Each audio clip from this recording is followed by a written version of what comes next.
আসসালামু আলাইকুম। আজকের আলোচনা, বিএনপি কি ব্যাক গিয়ার, জামাত কি গিয়ার? নির্বাচনের আর 10-12 দিন বাকি মাত্র।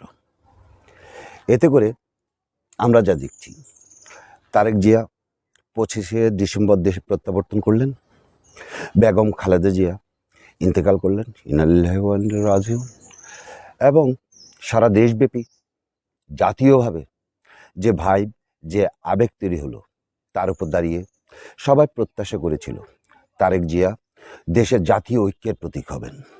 তিনি সমগ্র জাতিকে একটি পতাকা তলে, একটি ব্যানারে, একটি আবেগের জায়গায় নিয়ে আসবেন এবং জাতিরই প্রত্যাশা পূরণে তারেক জিয়া কতটা সফল। দেখুন, বর্তমান প্রেক্ষাপটে দেখলে দেখা যায় যে বেগম খালেদা জিয়ার মৃত্যুর পরে তারেক জিয়ার সাথে সকল দলের সর্বশ্রেণী সর্বপ্রতিষ্ঠানের নেতাকর্মীরা দেখা করেছেন। তিনি এই জিনিসটাকে কাজে লাগিয়ে উনি সকল দলের সাথে মতামত ব্যক্ত করে ভবিষ্যৎ বাংলাদেশের 5 বছর, 6 বছর, 7 বছর কিভাবে চলবে তার একটি নীতি নির্ধারণী প্রক্রিয়া নির্ধারণ করতে পারতেন। কিন্তু এখন কি দেখছি? এখন দেখছি প্রত্যেকটা দল একে অন্যের প্রতিদ্বন্দ্বী না হয়ে প্রতিপক্ষ হয়ে দাঁড়িয়েছে, যা সহিংসতায় রূপ নিচ্ছে, যা অবশ্যই জাতির প্রত্যাশা নয়। অন্যদিকে তারেক জিয়া নিজ দলের ঐক্য কতটা গড়তে পারলেন যদি দৃষ্টিকোণ দিই, এক ব্যারিস্টার রুমিন ফারহানা উনি বলছেন বিএনপি একটি অকৃতজ্ঞ দল, বিএনপি একটি চাঁদাবাদের দল। অন্যদিকে বিএনপি থেকে বেরিয়ে গেল এলডিপির চেয়ারম্যান কর্নেল অলি আহমেদ, বেরিয়ে গেল মাহমুদুর রহমান মান্না, এবং মেজর আক্তার তো আগেই বেরিয়ে গেছেন। মেজর আক্তার এছাড়া জামাতে ইসলামে যোগ দিচ্ছেন দেখা যায় বিভিন্ন ধরনের মুক্তিযোদ্ধা, যেমন মুক্তিযোদ্ধা হারুন দিনাজপুরের। তো এভাবে নিজ দলের মধ্যে যে অনৈক্য, এছাড়া বিএনপির প্রায় 92 জন স্বতন্ত্র প্রার্থী এবং তারেক জিয়ার নির্দেশ তৃণমূলের নেতাকর্মীরা মানতেছেন না, এতে করে যে উচ্ছৃঙ্খলতা, যে অস্থিরতা দেখা দিয়েছে তা অবশ্যই কাম্য নয়। এক ব্যারিস্টার রুমিন ফারহানা বলছেন যে ধান আমি চাষ করেছি তা হাঁসে খাবে। এক ব্যারিস্টার রুমিন ফারহানা বলছেন যে আমি চাঁদাবাজদের বিরুদ্ধে অবস্থান নিয়েছি।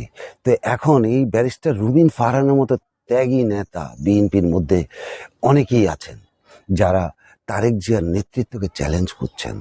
তাহলে তারেক জিয়া যেমন জাতীয় ঐক্য সৃষ্টি করতে পারলেন না, অন্যদিকে তিনি দলের ঐক্য তেমনভাবে আনতে পারলেন না।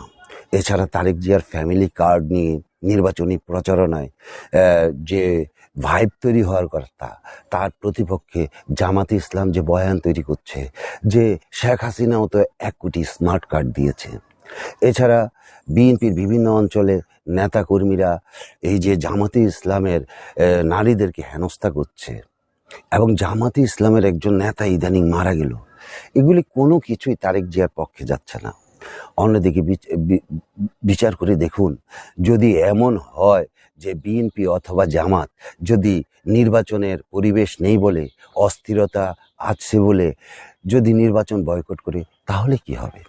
সার্বিক বিবেচনায় বলতে পারি চিরাচরিত জামাতে ইসলামের যে বক্তব্য চাঁদাবাদির বিরুদ্ধে, দুর্নীতির বিরুদ্ধে, বাংলাদেশে প্রায় সুইং ভোটার 2,50,00,000 ভোট, তারা কিন্তু ধীরে ধীরে জামাতে ইসলামের বয়ানের প্রতি আলোকপাত করছে। তাই সার্বিক আলোচনায় বলতে পারি যে বিএনপির যে অস্থিরতা, বিএনপির মধ্যে যে অনৈক্য এবং জাতীয় যে অনৈক্য বা ঐক্য সৃষ্টি করতে পারলেন না তারেক জিয়া, তাতে করে আমাকে বলতে হয় বিএনপি কি ব্যাক গিয়ারে আছে, জামাত কি গিয়ারে? আজ নয়।